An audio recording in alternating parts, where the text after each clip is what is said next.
देखंतु बालेश्वर दीर्घ दिन ड्रेनेज समस्या को निराकरण करबा पई आज गोटे महत्वाकांक्षी प्रकल्प को योजना को हाथ को निया गला।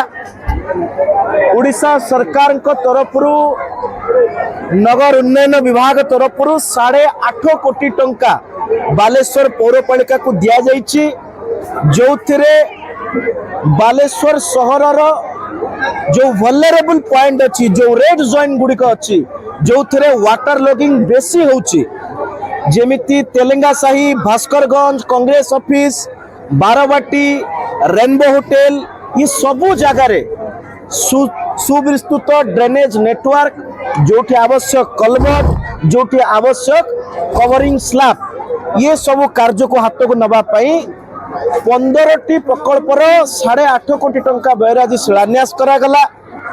बहुत लोक टाही टापुरा करुले कि ड्रेनेज पाई केवल पौरपालिका निद भांगुनी, ड्रेनेज केबे हेबो। मु तांकु निवेदन सहित कहूँ कि बालेश्वर सहर रे कृत्रिम बन्या को नियंत्रित करबा पई पौर प्रशासन जेतिकी आवश्यकता अच्छी सेतिकी आमर जनसाधारण सहभागितार आवश्यकता अच्छी। ड्रेनेज उपरे घर करंतु नहीं, एनकरेजमेंट निजे भागी दियंतु, ताहा कम्युनिटी बेस हो किंबा कोनोसी व्यक्ति विशेष घर हो।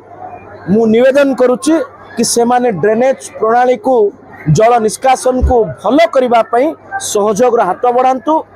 आज ड्रेनेज मास्टर प्लान रो गोटे पार्ट केवल 8.5 कोटी टंकार हेइची। आसंता दिन रे सुविस्तृत ड्रेनेज नेटवर्क को आउरी स्ट्रेंथन करिबा पई कार्य हाथ को निया जीवो।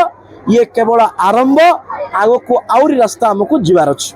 बालेश्वर पौरपालिकार प्राय गोटे सबुठारु बड़ दुख जोटा कि वर्षा हेले बा सामान्य वर्षा हेले जोटा लोकों घरे पानी पशि जाउतला तार समाधान प्राय किछि मात्रा रे हे जो बा अधाधी समाधान निहाती हे जीवो।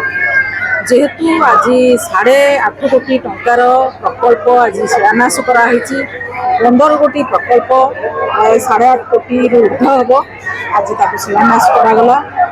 तेणु निश्चित भावे माने मनरे निश्चित हेबी जे निश्चित लोकंकर जोटा दुख थिला बा लोकंकर जो समस्या थिला बहुत बड़ समस्या, ये बेकार समस्या नुहे, दीर्घ वर्ष धरी जो समस्या थिला ताकू प्राय बहुत मात्रा रे हमें समाधान बालेश्वर पौरपालिका समाधान कर पारिबो।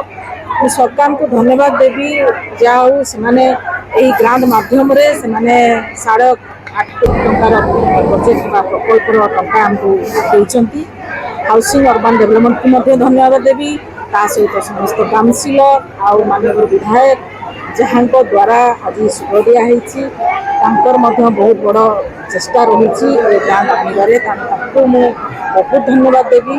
ता सहित आमर कार्यनिर्वाही अधिकारी और समस्त स्टाफ समस्त को धन्यवाद देवी। आपण मान निवेदन रखुची निश्चित भाव आम आगे प्रकल्प गुड़िक अति शीघ्र शेष करवा जो समस्या अच्छी लोक समस्या अच्छी आम दूर करने निश्चित चेष्टा करूँ।